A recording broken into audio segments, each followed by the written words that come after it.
Bom, pessoal, estamos aqui para mais uma aula de Física 6, né? E hoje vamos falar sobre ondas eletromagnéticas, né? Que é um tipo de onda e talvez a mais sensível, né? Mais importante do ponto de vista físico, né? Que nos levou a grandes descobertas na física, o estudo das ondas eletromagnéticas. Bom, o espectro eletromagnético, né, nós chamamos de espectro, é o conjunto das frequências, diversas frequências que a luz forma. A primeira coisa que nós estudamos no espectro eletromagnético é a luz visível, né? Quando a luz branca atinge um prisma, por exemplo, forma várias cores. Então é importante lembrar que ela pode ser decomposta em cores, e cada cor dessa, da luz visível, né, corresponde a frequências diferentes, né?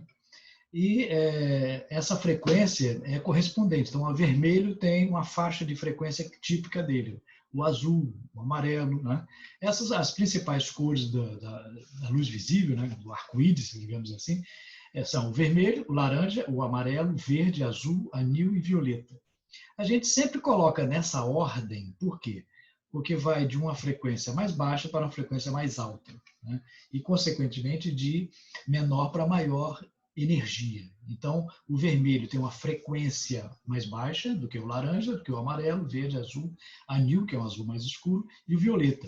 Então, o violeta transporta mais energia, né?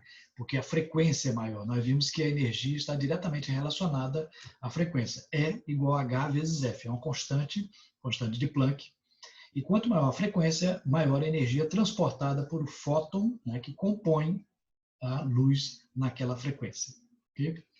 O espectro eletromagnético não se restringe à luz visível, é claro, né? Então, nós temos a faixa do visível, está aqui no meio, né? O comprimento de onda é da ordem de um micro-organismo, digamos assim, né? Para uma frequências menores, então nós temos o infravermelho, né? A micro-ondas, o rádio, e acima, ultravioleta, raio-x e raio gama.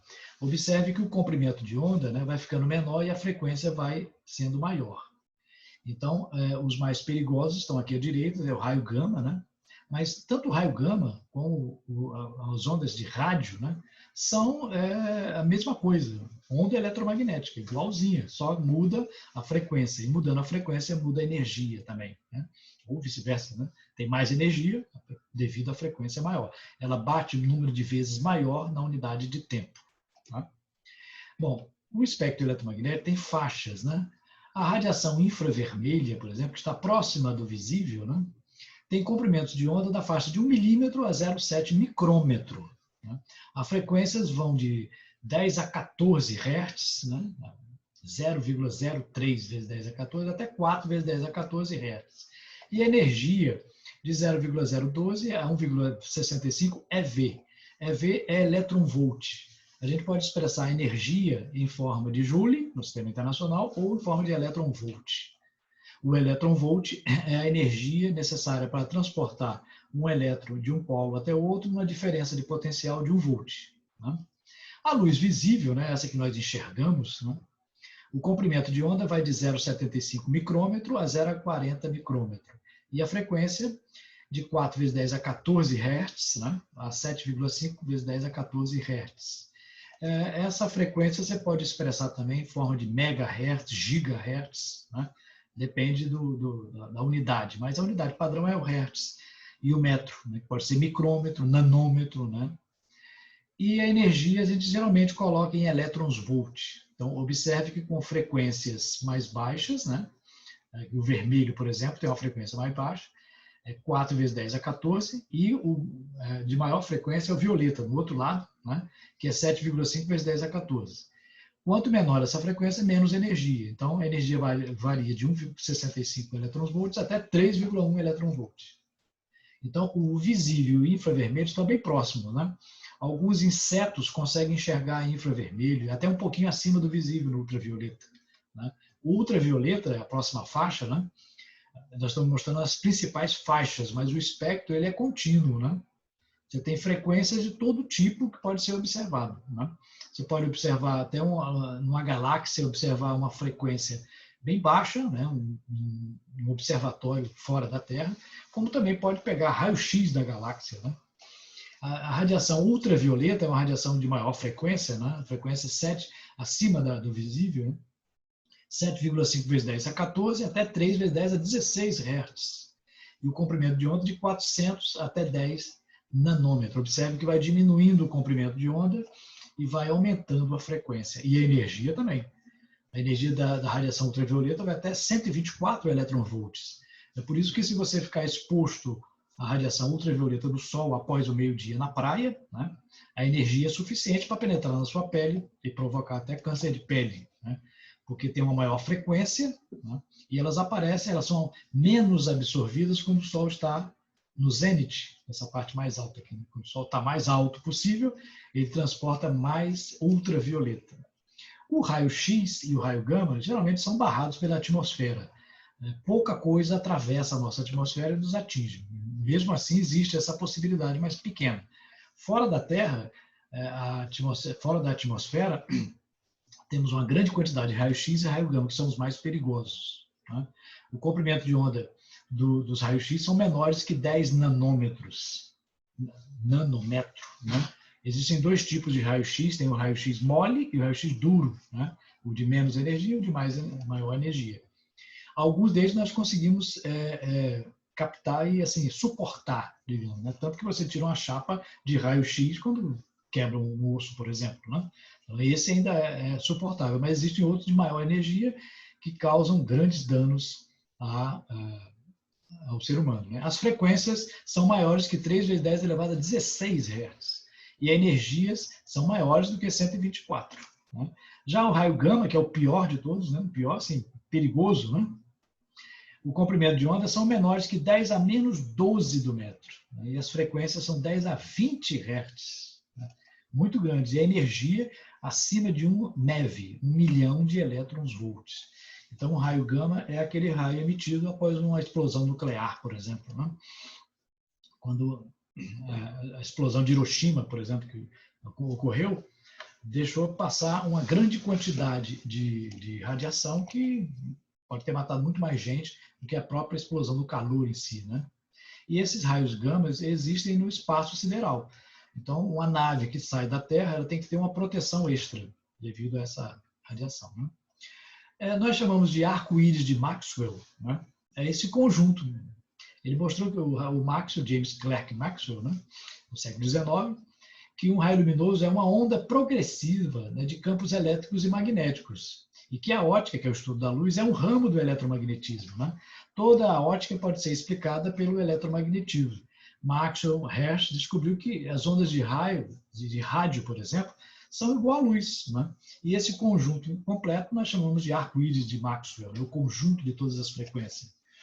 Então, o Maxwell descobriu que o raio luminoso é a onda eletromagnética, a óptica, e o Hertz conseguiu verificar que é possível, já que a luz é possível fazer, também se pode fazer ondas de rádio em outra frequência. Então, ele foi o primeiro a fazer, tanto que hoje em dia a unidade de frequência é chamada Hertz, em homenagem a ele, né? Que criou as primeiras ondas de rádio. Né? Hoje nós sabemos que no universo, nas galáxias, as estrelas emitem ondas de rádio também, né? Como ultravioleta, raio-x, etc. Então, esse espectro, né, é um espectro sem limites definidos, né? Ele é contínuo, né? Não existem pulos, saltos. Né? E o espectro eletromagnético vai de um comprimento de onda bem curtinho, tamanho do átomo, até um bem longo, né? Que chega a quilômetros. Né? E aqui, por exemplo, nós temos um celular, por exemplo, está próximo, né, das micro-ondas aqui. O celular é 1 GHz, 2 GHz, nessa faixa aqui. Do mesmo jeito que nós temos ondas de TV por aqui, radiofrequência, rádio FM, televisão, estão nessa faixa aqui. E tem outras menores ainda, são as ondas curtas, né, ondas longas, que tem um comprimento aqui do tamanho de um campo de futebol. É uma frequência. Um comprimento de onda é entre dois picos da onda, né? Pode passar de quilômetros, também pode ficar tão pequenos que sejam do tamanho de uma molécula, de um átomo. Né? Então, aqui o raio-x e o raio gama são os menores que existem. Esse espectro de forma contínua e sem lacunas, né? Você pode gerar uma onda de qualquer frequência, basta ter a tecnologia certa para gerar essa onda. Algumas regiões importantes, então as regiões mais importantes, né? Do mesmo jeito que a gente separa em toda a disciplina como o eletromagnetismo, a gente separa em áreas, né? A área de rádio, microondas, infravermelho, visível, ultravioleta, raio-x e raio gama. Cada uma tem a sua faixa de comprimento de onda, que pode ser medida em angstroms, ou centímetros, ou metros. A frequência é medida em hertz e a energia medida em elétrons volts. A luz do Sol, que é a mais comum, né? A gente vê o Sol como uma luz branca. Né? Mas se você colocar no instrumento, você vai ver que o Sol tem todas as frequências do visível e também do invisível, né? Desde o vermelho até o violeta. Na faixa visível, o pico do Sol é no verde. Né? Ou seja, a maior intensidade de energia que tem na luz visível é o verde. Não é à toa que a maior parte das plantas da Terra são plantas verdes, né? Em função do tipo de radiação que o Sol emite. Outras estrelas, existem estrelas vermelhas, estrelas amarelas, estrelas azuis, né? Cada uma tem uma composição e uma emissão diferente. E essas emissões fazem propriedades diferentes. Se existirem planetas lá com seres vivos, eles irão aproveitar ao máximo essa energia. E aqui na Terra, o que é aproveitado ao máximo é o verde, devido à composição do nosso Sol. Aqui nós temos uma fotografia do Sol, né, com um filtro amarelo. Né? Dois filtros, na realidade. Um filtro para barrar a intensidade da luz solar. Ela foi feita com um telescópio do IFPE, eu mesmo tirei essa foto, usando um filtro, né, para barrar a maior parte da luz, e um outro filtro amarelo para dar contraste. Então nós vemos aqui algumas manchazinhas, né? Essas manchas pequenas são as manchas solares, né? Elas ficam na superfície do Sol. Tem épocas em que tem muitas manchas solares, tem épocas que tem poucas, né? E elas vão e voltam, desaparecem e aparecem com intensidade a cada 11 anos. Né? Essas manchas solares, elas são mais ou menos do tamanho da Terra, né? Algumas menores e outras maiores, algumas chegam até 2, 3 vezes o tamanho da Terra. E elas representam turbulências na superfície do Sol, porque o Sol emite todas as frequências, inclusive o raio-x, o raio gama. Por quê? Porque dentro dele, no seu núcleo, ocorrem reações nucleares, como bombas atômicas, e emitem todas as frequências possíveis, porque tem todas as faixas de todas as energias possíveis do átomo. Né? Aqui a sensibilidade do olho humano às ondas eletromagnéticas, nós podemos ver que a sensibilidade varia. Né? Então, o verde é um que influencia na nossa visão, por isso que muitas vezes a gente coloca um tapete verde para não cansar muito a vista. Então, a sensibilidade em diferentes ambientes, iluminados e não iluminados, faz com que a gente seja sensível, né? O olho humano seja sensível a frequências diferentes. Uma antena que emite uma onda eletromagnética, ela faz um pulso. Aqui nós podemos ver uma animação de como é o pulso de uma onda eletromagnética em 2D. Né? Nós estamos botando aqui no plano, nesse plano branco aqui. Na realidade, é em 3D. Né? Então, o estudo da antena, do formato das ondas, conforme a sua frequência, é um estudo de engenharia. Né? Um engenheiro de telecomunicações estuda como essa antena está produzindo as ondas, se é mais ou menos eficiente, se ela cobre uma área maior, com intensidade suficiente para a recepção ou não. Então, esse estudo de antenas é importante para a física e para a engenharia. Né? Nós podemos montar grandes antenas, como essa daqui, ó, é o segundo maior do mundo, chamado radiotelescópio. Né? O maior do mundo fica na China, né? Foi criado há poucos anos atrás, e ele recebe uma radiação de onda eletromagnética da faixa de rádio, ou seja, ondas bem longas, tão longas que não são utilizadas por nenhuma emissão terrestre. Né? Então, ele precisa de uma área muito grande para coletar essas ondas e concentrar nesse ponto, que pega o sinal e joga para um computador que é colocado fora. Então, consegue-se captar o quê? Uma onda eletromagnética numa frequência que não tem aqui na Terra. Fora da Terra, né, existem essas ondas emitidas pelas estrelas. Por isso nós chamamos de radiotelescópio. Outro fenômeno das ondas eletromagnéticas é a difração. É a propriedade das ondas de contornarem um obstáculo, né? Então, por exemplo, aqui vem uma faixa de ondas, né? Digamos uma onda aqui, água, por exemplo, passa por esse orifício pequeno. Então, ocorre uma difração. Ao invés de se fosse uma partícula, passaria uma onda reta aqui. Então, ela continuaria do mesmo jeito, mas não. Ela espalha em arcos, né? Então, quando uma onda passa por um orifício muito pequeno, ocorre o fenômeno da difração. E também existe a interferência de uma onda sobre a outra, né? Então, se você botar, por exemplo, aqui nós temos um exemplo de uma onda de uma mola, uma onda pequena com onda média, elas podem se somar a uma interferência construtiva quando elas se encontram. Ou se elas tiverem fases invertidas, pode ser uma onda destrutiva. Então, essa aqui é mais alta, essa é mais baixa, mas invertida, diminuiu. A interferência pode ser destrutiva ou construtiva. Isso também pode acontecer com outros tipos de onda, né? Aqui, por exemplo, nós temos uma interferência de ondas produzidas por fontes concorrentes. Então, observe, aqui a onda vem aqui toda paralela, quando passa por esse orifício, sofre uma difusão, ela forma um arco.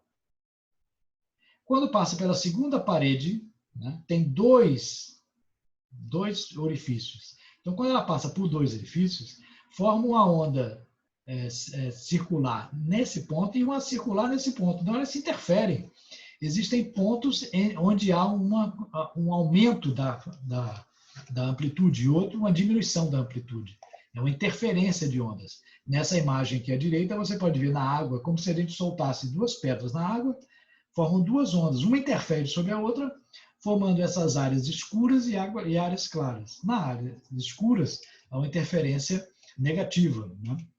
E nas áreas mais claras, uma interferência positiva em relação ao ponto de vista. Aqui, ok? Então, as ondas podem sofrer interferência de uma sobre as outras. Para estudar as ondas, o Joseph Fourier, ele estudou e verificou que ondas têm de todo tipo, né? Ondas de vibração regular, ondas retas, né?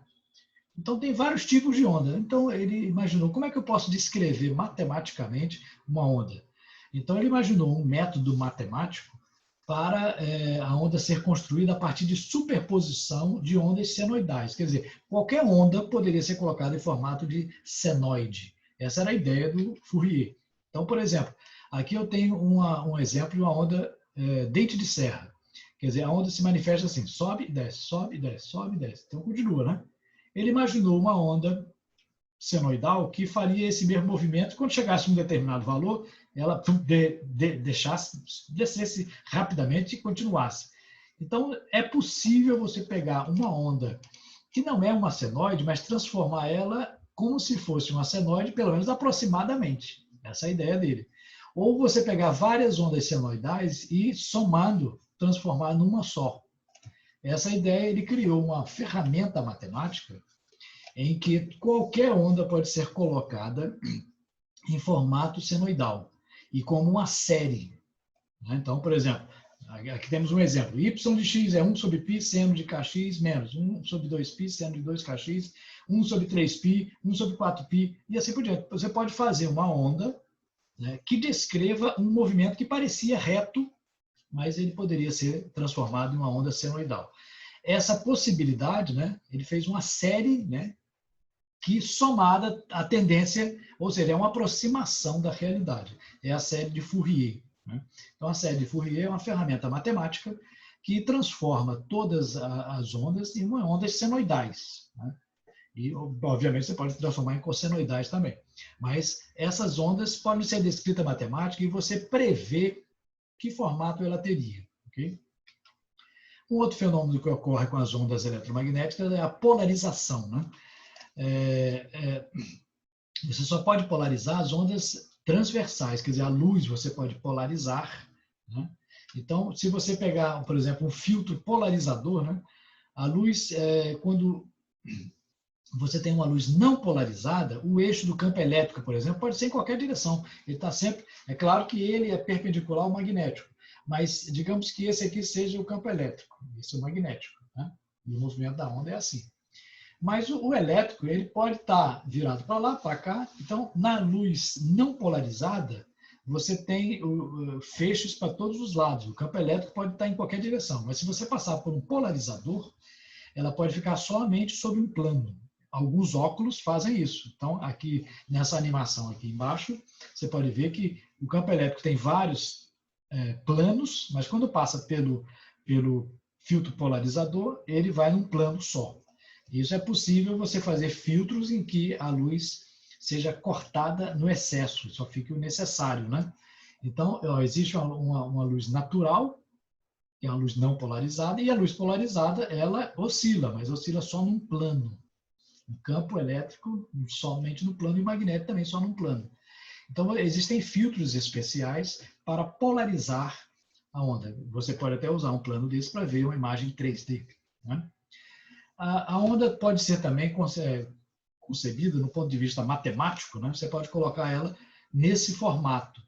Na prática, uma onda nunca é perfeitamente matemática, né? Você tem uma equação que representa muito próximo da realidade, né? Então, o que se faz matematicamente é uma aproximação da realidade. Mas uma onda típica, né? Ela teria aqui uma constante, né? Que é a amplitude da onda, né? Ela teria um tempo transcorrido durante a sua oscilação. O T grande é um período da onda, é o tempo em que ela se repete regularmente, ou repetiria regularmente. O X é a posição de movimento dela sobre o eixo, e o lambda é o comprimento de onda. Tá? E o θ, que é a fase inicial, ou seja, de onde você começou. Você começou a onda está oscilando, começou daqui, Então, você tem uma equação matemática que representa uma onda genérica. E, em alguns casos, se aproxima muito disso, mas em outros casos, não. Então, a onda, o estudo da onda é um estudo matemático importante, né? E que nós vamos depois verificar, em estudos mais avançados, a gente pode desenvolver a equação de onda. Né? Outras características das ondas é que a velocidade de propagação da onda depende da natureza do meio que se propaga e da sua frequência. Ou seja, o meio, a água, o vácuo, né? Um exemplo aqui, o prisma, né? Um prisma decompõe a luz, por quê? Porque a luz atravessa esse meio, que é o vidro, né? E ele tem, cada cor tem uma velocidade diferente. Então, esse desvio é porque em cada frequência, o átomo, né, os átomos, né, que compõem o vidro, eles absorvem a energia e as reemitem. Por isso que ele é transparente. Né? O átomo recebe energia e remite. Só que ele remite de maneira um pouquinho diferente. Então, ele é capaz de separar a luz em frequências do vermelho ao violeta. Tá? O arco-íris, por exemplo, é um exemplo de separação da luz natural. Né? Quando você tem chuva e, ao mesmo tempo, tem sol, uma gota do arco-íris, pode ver aqui, ó, a luz pode bater de maneiras, basicamente, de duas formas. A luz pode bater dentro de uma gota e fazer duas reflexões internas, separando os raios, uma diferença de 52 e 54 graus, formando um arco-íris primário. Como a luz também pode bater e ter uma reflexão, né, oblíqua aqui, sem ser 90 graus, não ser uma reflexão máxima interna, né, e formar ângulos de 40 e 42 graus. Então, observe, nessas duas possibilidades, que são as mais comuns, né, da reflexão, forma-se dois arco-íris. Então, toda vez que você vê um arco-íris, na realidade tem dois. Um mais forte e o outro mais fraco. Às vezes, o mais fraco é tão fraco, né, que você não consegue perceber direito. Então, geralmente, a gente olha para o mais forte, né? O arco-íris mais forte. Você viu, o arco-íris bonito, está esquecendo que logo acima dele, né, ou num arco maior, tem o outro mais fraco. Okay? Então, é importante observar, o arco-íris é um exemplo do que acontece com uma faixa do espectro eletromagnético. Uma outra aplicação são as fibras ópticas. Né? As fibras ópticas são cabos em que você tem aqui uma camada de luz que reflete internamente a fibra óptica. Então, a luz, quando entra ali, ela sofre reflexões internas, então ela sai refletindo e se propagando. Né? Mas a luz só vai em linha reta, o cabo pode curvar, sim, mas de um para o outro é tão pequeno, né, que é possível fazer essa curva no geral. Então, é uma reflexão interna, né, devido à refração nesse material aqui. Então, ela pode transportar, e o principal transporte é do laser, né? O laser, que nós vamos ver mais tarde na física moderna, é um tipo de luz que não tem muita dispersão. Os raios são praticamente paralelos. Então, você pode transportar informação através das fibras ópticas, né? As ondas de rádio na ionosfera também se refletem, né? Ondas curtas, você reflete na atmosfera, porque tem pouca energia. Então, você pode escutar uma rádio, por exemplo, da China, né? Do outro lado da Terra, ela sai refletindo essa onda nessa frequência, dentro da atmosfera, você consegue escutar. O rádio FM, não. Rádio FM você consegue escutar até uns 50 quilômetros, mais ou menos. Depois tem que ter uma antena para repetidora. Né? Mas, se você usar frequências mais baixas, né? Um AM, ou então ondas curtas, você pode escutar a uma distância bem maior, até do outro lado da Terra, se for uma onda curta. Né? As ondas de TV, elas já são limitadas, né? Você tem que ter muitas antenas. Então, para evitar o excesso de antena, você coloca um satélite. O satélite é uma antena a uma distância maior, né? Então, o limite de ondas de televisão, de FM, é 50 quilômetros, mais ou menos. Depois de 50 quilômetros, 40, você tem que ter uma antena repetidora ou um satélite para transmitir para uma outra antena. Né? Isso por quê? Porque ela tem mais energia. Então, elas são ondas mais energéticas. Perde na atmosfera muita coisa. A radiação ultravioleta, que é outra faixa de frequência, também ela é importante porque ela, do mesmo jeito que ela traz benefícios à Terra, né, aos vegetais, etc., mas também ela causa problemas de câncer. Então tem UVA, ultravioleta A, ultravioleta B, e tem o C também. Alguns penetram e conseguem fazer lesões, causando grandes problemas de pele. Né? O micro-ondas, né, tem aplicações diversas. Por exemplo, você pode localizar estrelas com micro-ondas, né? Pode aquecer em casa, todo mundo tem um micro-ondas, aquece porque ali é uma lâmpada que emite não na luz visível, né? Tem uma lâmpada lá para luz, mas tem uma lâmpada que emite micro-ondas e aquece. O radar também, né? Antenas de televisão, de celular, são frequências, né, que você usa para a transmissão, para a comunicação, ou então para aquecimento. O espectro eletromagnético como um todo, então, a gente pode associar também as diversas frequências a temperaturas diferentes. Né? Se você observar as estrelas no céu, né, as estrelas que tendem a ficar azuis, brancas, né, elas têm temperaturas altíssimas, e as estrelas que têm uma coloração próxima do vermelho são estrelas que têm uma temperatura menor. Né? Então, nós estudamos aqui algumas propriedades do eletromagnetismo, nas ondas eletromagnéticas. Okay?